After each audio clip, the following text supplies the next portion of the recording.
I want to be entirely clear. No one wants to default on the full faith and credit of the United States government. And I'm convinced that we will not.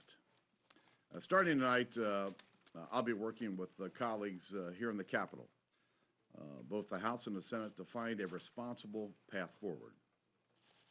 And I have confidence in the bipartisan leaders of the Congress that can come together and to ensure that we have an agreement that will allow the country to avoid default and meets the principles that we've outlined. Spending cuts that must be greater than the increase in the debt limit and no tax increases. The discussions we've had with the White House have broken down for two reasons. First, they insisted on raising taxes. We had an agreement on a revenue number that we thought we could reach based on a flatter tax code with lower rates and a broader base that would produce more economic growth, more employees, and more taxpayers, and a tax system that was more efficient in collecting the taxes that were due the federal government. And let me just say that the White House moved the goalpost. There was an agreement on some additional revenues until yesterday when the president demanded $400 billion more, which was going to be nothing more than a tax increase on the American people. And I can tell you that Leader Cantor and I were very disappointed in this call for higher revenue. But secondly, they refused to get serious about cutting spending and making the tough choices that are facing our country on entitlement reform. So that's the bottom line. I take the same oath of office as the President of the United States. I've got the same responsibilities as the President of the United States. And I think that's for both of us to do what's in the best interest of our country. And I can tell you that it's not in the best interest of our country to raise taxes during this difficult economy, and it's not in the best interest of our country to ignore the serious spending challenges that we face.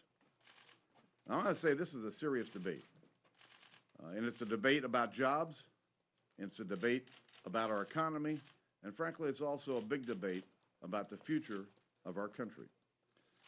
You know, until recently, the president was demanding that the Congress increase the debt limit with no strings attached. Matter of fact, the Treasury Secretary sent me a letter 2 days after we were sworn in January, demanding that we give him a clean increase in the debt limit. I immediately responded and told the Treasury Secretary that the American people would not tolerate a clean increase in the debt ceiling unless there were serious spending cuts attached and real reforms to the way we spent the American people's money. I went to New York City in May, gave a speech to the New York Economic Club where I outlined the challenges we were facing, and I made it clear that we would not increase the debt limit without cuts that exceeded that increase in the debt limit, that there would be no new taxes, and that there would be serious spending reforms put in place. Listen, it's time to get serious, and I'm confident that the bipartisan leaders here in the Congress can act. The White House won't get serious, we will. Mr. Speaker, your own aides say that the package of cuts that was on the table was worth about $3 trillion. How can you say that the White House wasn't serious about spending cuts? That's even more than you were asking for initially. Listen, we've put plan after plan on the table. You know, the House passed its budget. We had our plan out there.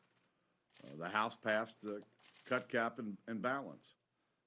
Never once did the president ever come to the table with a plan.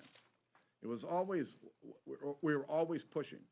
And you know, when you get into these negotiations, sometimes it's good to back away from the tree and take a look at the forest. And yesterday afternoon, after the president demanded more revenue in this package, I came back away from the tree to take a look at the forest. I spent most of the morning and afternoon consulting with my fellow leaders, members of our conference, and others about the way to go forward. And I've just want to tell you what I said several weeks ago. Dealing with the White House is like dealing with a bowl of Jell-O. I'm not going to get into the partisan sniping that we heard earlier.